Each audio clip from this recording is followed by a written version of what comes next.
আসসালামু আলাইকুম দর্শক, শুভেচ্ছা, স্বাগতম। হেফাজতের যে আন্দোলন হয়েছিল সেই ব্যাপারে একটা নিউজ।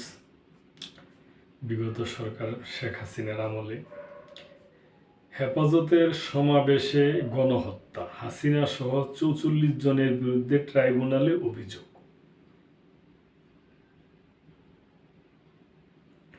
ঢাকার মতিঝিল শাপলা চত্বরে ২০১৩ সালের ৫ই মে হেফাজতে ইসলামের সমাবেশে নির্বিচারে গুলি চালিয়ে গণহত্যা ও মানবতা বিরোধী অপরাধ সংগঠনের অভিযোগে সাবেক প্রধানমন্ত্রী শেখ হাসিনা, তৎকালীন স্বরাষ্ট্রমন্ত্রী ডক্টর মহিউদ্দিন খান আলমগীর সহ ৪৪ জনের বিরুদ্ধে আন্তর্জাতিক অপরাধ ট্রাইব্যুনালে অভিযোগ দায়ের করা হয়েছে।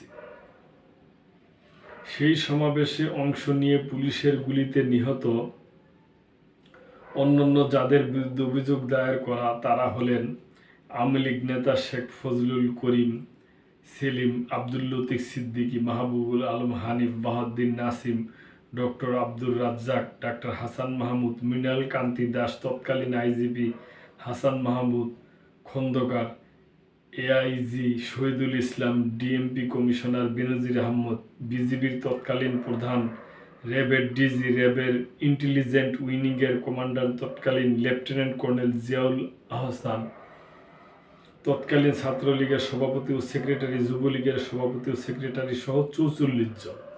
দর্শক, ট্রাইব্যুনালে অভিযোগ দায়ের করার পর রেহান আহসানের মা ইফাত আরা বলেন, রেহান হত্যার ঘটনার বিষয়ে বিগত সরকারের সময় আমি মুখ খুলতে পারিনি, থানা বা আদালতে মামলা করার সাহস পাইনি। ছেলের লাশ পাওয়ার পর আমাকে প্রশাসন থেকে চাপ দেওয়া হয়েছিল তাড়াতাড়ি দাফন করার জন্য। কি দুঃখজনক ব্যাপার। তিনি আরো বলেন, রেহানের মতো একটি মেধাবী ছেলেকে হারিয়ে আমি পারিবারিকভাবে নানা সমস্যার সম্মুখীন হয়েছি। আমি সন্তান হারিয়েছি, দেশ ও তার একটি অমূল্য সম্পদ হারিয়েছে। রেহান 23 বছর বয়সী, বুয়েটের কম্পিউটার সায়েন্স অ্যান্ড ইঞ্জিনিয়ারিংয়ের 3য় বর্ষের ছাত্র ছিল। রেহানের মা বলেন, আমার ছেলে ছিল ওর বাবার কলিজার টুকরা। ওর বাবা ওই শোক সামাল দিতে পারেনি। পরের বছর ওর বাবা মারা যায়। সন্তানের শোক সামাল দেওয়ার আগে আমি আমার স্বামীকে হারিয়েছি। এই 11টা বছর অবশ্যই আশাই ছেড়ে দিয়েছিলাম আমি আর দাঁড়াতে পারবো না। 5ই আগস্ট জনতার অভ্যুত্থানের পর আমরা বাক স্বাধীনতা পেলাম। সেই সাহসী হয়ে আজ রেহানের হত্যার অভিযোগ দায়ের করলাম। আশা করি প্রশাসন আমাকে সহায়তা করবে, আমি যেন সঠিক বিচার পাই। আমার মতো কোনো মা যেন তার কখনো কোনো সন্তানকে না হারায়। হেফাজতের আন্দোলনে মারা গেছে এ কথা এতদিন বলতে পারিনি, আজ আমি বলতে পারছি।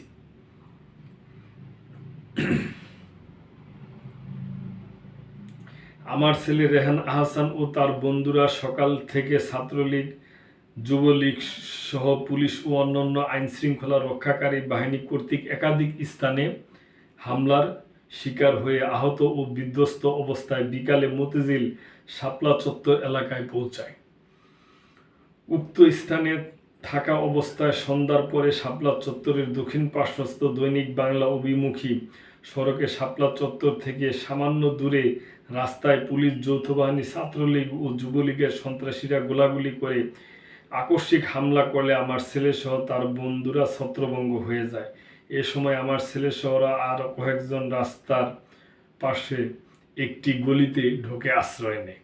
উক্ত গলিতে আশ্রয় নেওয়ার পর আনুমানিক রাত 8:30 থেকে 9:30টার মধ্যে উক্ত গলির দিকে পুলিশ, যৌথ বাহিনী, ছাত্রলীগ ও যুবলীগের সন্ত্রাসীরা সম্মিলিতভাবে গুলি করতে করতে এগোতে থাকলে একটি গুলি আমার ছেলের রেহান আহসানের মুখের বাম পাশে উষ্টের সামান্য উপরে একটি বুলেট এসে বিদ্ধ হয়ে মাথার পেছনে অংশ দিয়ে বের হয়ে ঘটনাস্থলে গুরুতর জখম হয়ে আহত হয়।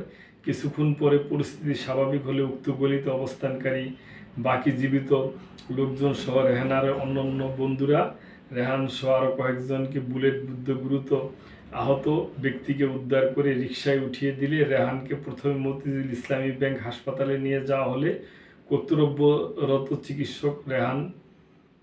চিকিৎসক রেহান জরুরি ভিত্তিতে ঢাকা মেডিকেল কলেজে প্রেরণ করলে ঢাকা মেডিকেল কলেজের কর্তব্যরত চিকিৎসক তাকে মৃত ঘোষণা করে। মেডিকেল কলেজ আমরা প্রথমেই মতিঝিল ইসলামী ব্যাংক হাসপাতালে রেহানের খোঁজ করতে যাই। সেখানে না পেয়ে আশেপাশে অন্যান্য হাসপাতালগুলোতে খোঁজ নিয়েও সেখানে রেহানের সন্ধান না পেয়ে এক পর্যায়ে মেডিকেল কলেজে খোঁজ করলে সেখানে মর্গে রেহানের লাশের সন্ধান পাওয়া যায়।